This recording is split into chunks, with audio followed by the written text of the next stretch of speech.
So hello and welcome everyone, I welcome you all to the social science 2.2। मेरा नाम है शिवम दुबे और आज हम लोग जिस टॉपिक पे करने वाले डिस्कशन उस टॉपिक का नाम है the Rowlatt act. Class 10th NCERT का हिस्ट्री में जब आप देखते हैं चैप्टर नंबर 2 को, जिसका नाम है नेशनलिज्म इन इंडिया, उसमें सबसे इंपॉर्टेंट एस्पेक्ट तो तमाम देखने को मिलते ही मिलते हैं, लेकिन उन सभी इंपॉर्टेंट टॉपिक्स की जो कैटेगरी में हम लोग कैटेगराइज करते हैं टॉपिक्स को, तो उसमें कहीं ना कहीं ये जो टॉपिक है द रॉलेट एक्ट, वो भी कहीं ना कहीं अपनी एक जो है महत्ता रखता है, अपना एक इंपॉर्टेंस रखता है। तो रॉलेट एक्ट क्या है, इसके बारे में इंपॉर्टेंट एस्पेक्ट क्या है, इसको हमें इस चैप्टर के थ्रू क्या क्या डिस्कशन करना है और ये किस प्रकार से नेशनलिज्म की आइडियोलॉजी को इमर्ज करने में भारत के लोगों की, महात्मा गांधी की मदद करता है, उन सभी एस्पेक्ट को हम लोग शुरू करते हैं डिस्कशन करना। सो इसके पहले हमने क्या पढ़ा है उसको 1 मिनट के अंतर्गत समझते हैं। हमने पढ़ा हुआ है सबसे पहले इस चैप्टर का ओवरव्यू, फिर हमने पढ़ा हुआ है कि द आइडिया ऑफ सत्याग्रह, जिसमें जनवरी 1915 में महात्मा गांधी भारत में एंट्री लेते हैं 1915 में, और उसके बाद 3 बड़े मूवमेंट, कहने का मतलब सत्याग्रह मूवमेंट करते हैं, और सत्याग्रह मूवमेंट के अंतर्गत 1917, 1917 और 1918 ये 3 बड़े सत्याग्रह करते हैं और इसमें इनको सक्सेस मिलती है, सफलता मिलती है। ये तीनों कहाँ कहाँ हुए हैं, चंपारण, खेड़ा और अहमदाबाद, ये चीज़ें आपको पता होंगी, किसके सपोर्ट में किए, क्या किए, वो भी आपको पढ़ा दिया गया है। अब इन तीनों सत्याग्रह की जो बड़ी सफलता महात्मा गांधी जी के हाथों लगती है, तो इससे ज़्यादा प्रोत्साहित होकर महात्मा गांधी एक बड़े मूवमेंट को फिर से लॉन्च करने का प्रयास करते हैं, जिस मूवमेंट का नाम होता है रॉलेट सत्याग्रह। क्या नाम होता है? रॉलेट सत्याग्रह। और ये जो रॉलेट सत्याग्रह है वो रॉलेट एक्ट को विरोध, उस रॉलेट एक्ट को अपोज करने के लिए किया जा रहा है। इसके पहले महात्मा गांधी जी हम लोग जानते हैं कि 3 सत्याग्रह कर चुके थे, उसमें उनको सफलता मिल चुकी थी। उससे प्रभावित होकर, उससे प्रोत्साहित होकर वो कहीं ना कहीं एक बड़े सत्याग्रह को भी लॉन्च करने की प्लान बनाते हैं और कर भी देते हैं, जिस जो सत्याग्रह का नाम होता है रॉलेट सत्याग्रह। और ये जो रॉलेट सत्याग्रह था वो रॉलेट एक्ट के विरोध में किया जाने वाला मूवमेंट था। इतनी बातें आपको क्लियर बिल्कुल हो चुकी होंगी। अब हम समझते हैं रॉलेट एक्ट क्या है। तो रॉलेट एक्ट क्या है? Imperial Legislative council, imperial Legislative council. देखो ये क्या है, पहले आपको ये समझना पड़ेगा, क्योंकि ये सभी कीवर्ड्स आपको एनसीईआरटी में देखने को लगातार मिलते हैं। तो जब भी आप आंसर राइटिंग करें तो अकॉर्डिंग टू एनसीईआरटी कीवर्ड्स को बार बार उसमें आप जो है ट्रिगर जरूर करें, जिससे आपके मार्क्स जो है अच्छे कहीं ना कहीं बनने का जो आपका सपना है वो कहीं ना कहीं पूरा हो सकता है, जब आप अकॉर्डिंग टू एनसीईआरटी अपने आंसर राइटिंग को आप करते हो। इंपीरियल लेजिस्लेटिव काउंसिल ये क्या थी? तो ये आपकी भारत 1861 से लेके 1947 1947 तक भारत में कानून बनाने वाली संस्था थी। क्या थी? कानून बनाने वाली संस्था थी, परिषद थी या फिर संस्था थी। अब भारत में कौन था उस वक्त? अंग्रेज थे। भारत में कौन थे? अंग्रेज थे। तो ब्रिटिश इंडिया हम उसको बोल सकते हैं। तो ब्रिटिश इंडिया के दौर में भारत के लिए कानून बनाने वाली जो संस्था थी, इंस्टीट्यूट जो था, वही आपका इंपीरियल लेजिस्लेटिव काउंसिल था। और जो कि हम जानते हैं कि ये भारत जो था अंग्रेजों गुलाम था, और अंग्रेज कहाँ? अंग्रेज में भाई इंग्लैंड में रहते थे, वहां से वो कानून बनाते थे और वो कानून वहां से भारत में इंप्लीमेंट होता था। सिंपल सी मामला है। तो एक देश जो किसी देश का गुलाम है और जिसने गुलाम बनाया है उस देश के लिए कानून बना रहा है, और वो कानून बनाने वाली जो संस्था को उसने गठित किया है उस संस्था का नाम है इंपीरियल लेजिस्लेटिव काउंसिल, जो कि 1861 में बनाई गई है। और वो कब तक चलती है? जब तक भारत आजाद नहीं हो जाता है। भारत जब तक आजाद नहीं हो जाता है, 15 अगस्त 1947। कल आपका जो है 15 अगस्त था भी, आप लोग आई होप आपने सेलिब्रेट शानदार तरीके से किया होगा। तो वो संस्था जो भारत के लिए क्या ब्रिटिश इंडिया के लिए कानून बनाती थी, वही आपकी इंपीरियल लेजिस्लेटिव काउंसिल थी। ये इंपीरियल लेजिस्लेटिव काउंसिल ने एक एक्ट बनाया जिस एक्ट का नाम था रॉलेट एक्ट। और इस एक्ट का जो मोटो था वो ये था कि भारत में जो पॉलिटिकल एक्टिविटीज हो रही हैं, जो राजनीतिक जो क्रियाएं हो रही हैं, उसको रिप्रेस करना। क्या करना? रिप्रेस करना, उसको दबाना। क्योंकि उसको महसूस हो रहा था कि सत्याग्रह हो रहा है, तमाम चीजें हो रही हैं जिससे कि भारत के लोग एकजुट हो रहे हैं और अंग्रेजों के खिलाफ वो लड़ाई कहीं कहीं छेड़ न दें, इसलिए एक एक्ट बना दिया गया जिसका नाम था रॉलेट एक्ट। तो इस एक्ट के अंतर्गत किसी भी पॉलिटिकल लीडर्स को या पॉलिटिकल प्रिजनर्स को विदाउट ट्रायल 2 साल के लिए उसको जेल में डाला जा सकता है। उस पर कोई भी कसूरवारी नहीं होगी, सीधे वो जेल में जाएगा, कोई ट्रायल नहीं होगा, सीधे उसकी जेल होगी। तो कुछ इस तरीके से काला कानून बनाया गया जिसको बोला गया रॉलेट एक्ट। अब इसी कानून का विरोध करने के लिए महात्मा गांधी जी हड़ताल करते हैं, मूवमेंट करते हैं, तमाम चीजें होती है, उसके बाद उसका रिजल्ट क्या आता है, वो सारी चीजें ही इस टॉपिक में क्या करनी है आपको पढ़नी है। तो सबसे पहला जो लाइन आपको देखने को मिलता है इस टॉपिक में, वो आपका देखने को मिलता है कि emboldened with the success Gandhi ji in 1990 decided to launch a nationwide satyagraha against the proposed Rowlatt Act 1990। भाई वही प्रोत्साहित होकर विथ दिस सक्सेस, जो 3 सत्याग्रह उन्होंने किया था महात्मा गांधी जी ने, उससे वो प्रभावित होकर, उत्साहित होकर महात्मा गांधी जो है 1919 में डिसाइड करते हैं कि वो नेशन वाइड सत्याग्रह को लॉन्च करेंगे। किसके अगेंस्ट में? प्रपोज्ड रॉलेट एक्ट के अगेंस्ट में। जो रॉलेट एक्ट 1919 में आपका प्रस्तावित था, उसके विरोध में एक नेशन वाइड मूवमेंट को क्या करेंगे? लॉन्च करेंगे। ये जो एक्ट क्या था इसको हम लोग समझते हैं। This act had been hurriedly passed through the Imperial Legislative Council, जो चीजें मैंने आपको समझाया, despite the united opposition of the Indian member. भाई देखिए, united opposition of the Indian member के एकजुट होकर विरोध करने के बाद भी जो इंपीरियल लेजिस्लेटिव काउंसिल ने एक एक्ट जो है ह्यूरिडली क्या कर दिया? पास कर दिया। किसके थ्रू? इंपीरियल लेजिस्लेटिव काउंसिल के थ्रू। और ये जो एक्ट था उसने ब्रिटिश गवर्नमेंट को क्या दे दिया? It give the government enormous power. हद से ज्यादा क्या दे दिया? पावर दे दिया। हद से ज्यादा क्या दे दिया? पावर दे दिया, इनॉर्मस पावर दे दिया गवर्नमेंट को। और गवर्नमेंट को पावर दे दिया किस चीज के लिए? To repress the political activities and allowed detention of political prisoners without trial for 2 years। जो चीजें हमने ऑलरेडी समझ लिया है कि किसी भी, देखिए, किसी प्रकार की जो पॉलिटिकल एक्टिविटीज है उसको रिप्रेस करने के लिए गवर्नमेंट को इनॉर्मस पावर दे दिया। किसने? इस रॉलेट एक्ट ने। किसने दे दिया? रॉलेट एक्ट ने। और इसमें होता क्या था कि इस एक्ट ने गवर्नमेंट को अलाउ कर दिया कि वो डिटेन कर ले, डिटेंशन कर ले। किसको? पॉलिटिकल प्रिजनर्स को विदाउट ट्रायल, वो भी कितने साल के लिए? 2 साल के लिए। तो कुछ इस तरीके से ब्लैक लॉ कहीं ना कहीं ये पास कर दिया गया इंपीरियल लेजिस्लेटिव काउंसिल के द्वारा 1919 में, जिसकी वजह से Mahatma Gandhi wanted non violent civil disobedience against such unjust law.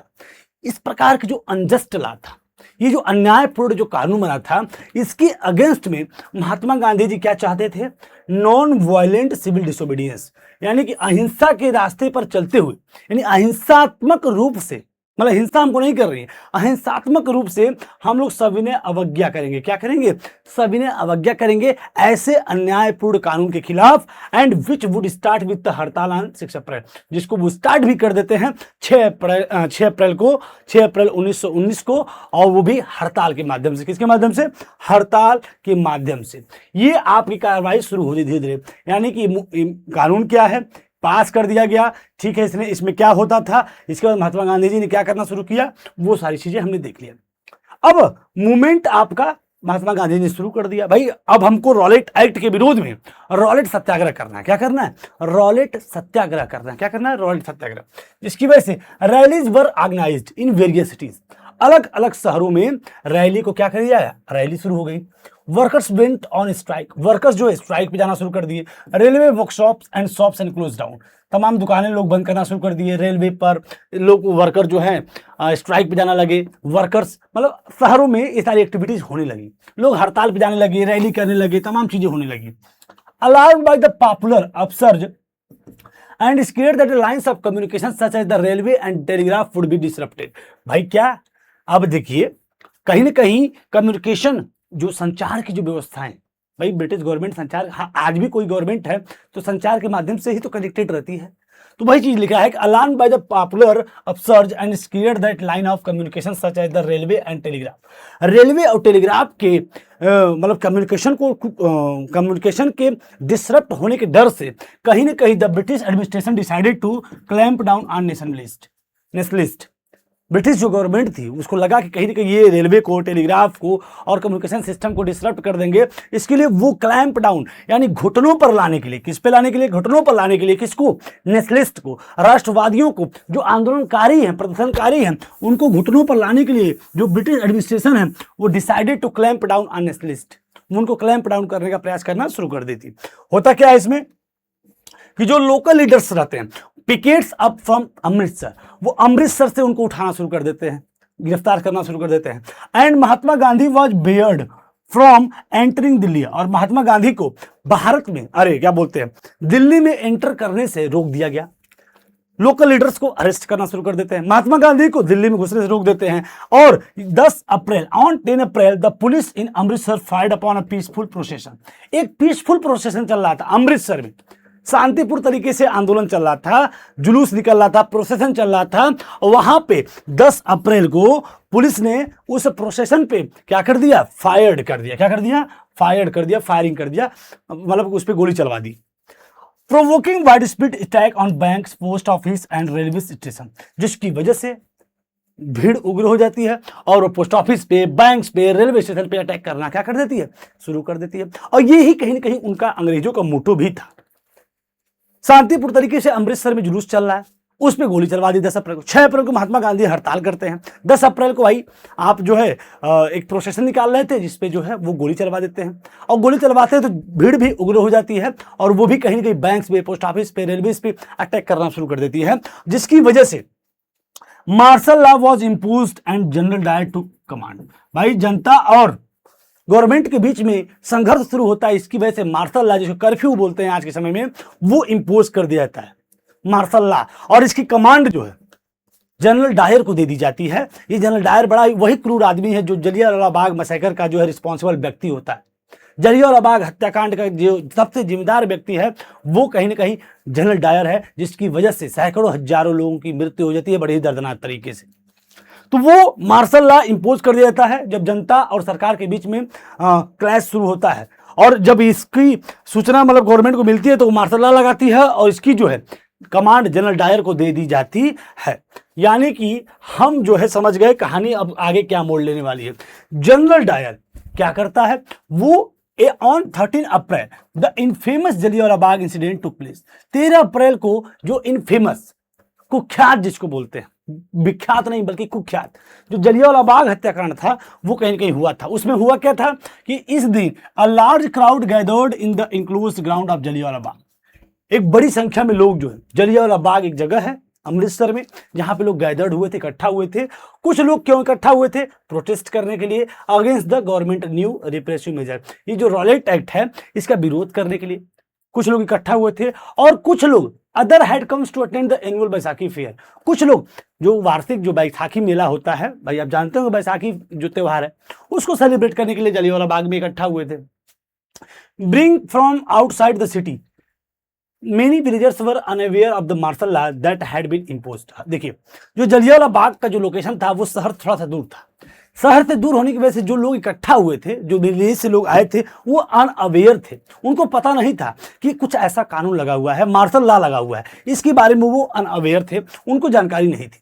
अब जब ऐसा चीज होता है, भीड़ लग जाती है, और भीड़ लगने के 2 कारण थे। कुछ लोग जो है मेला को सेलिब्रेट करने के लिए आए थे, कुछ लोग जो है उस प्रोटेस्ट करने के लिए भी आए थे। अब इन लोगों को ये जानकारी नहीं थी कि भाई क्या कि कुछ ऐसा कानून लगा हुआ है जिसमें हमको इकट्ठा नहीं होना है, मार्शल लॉ लगा हुआ है।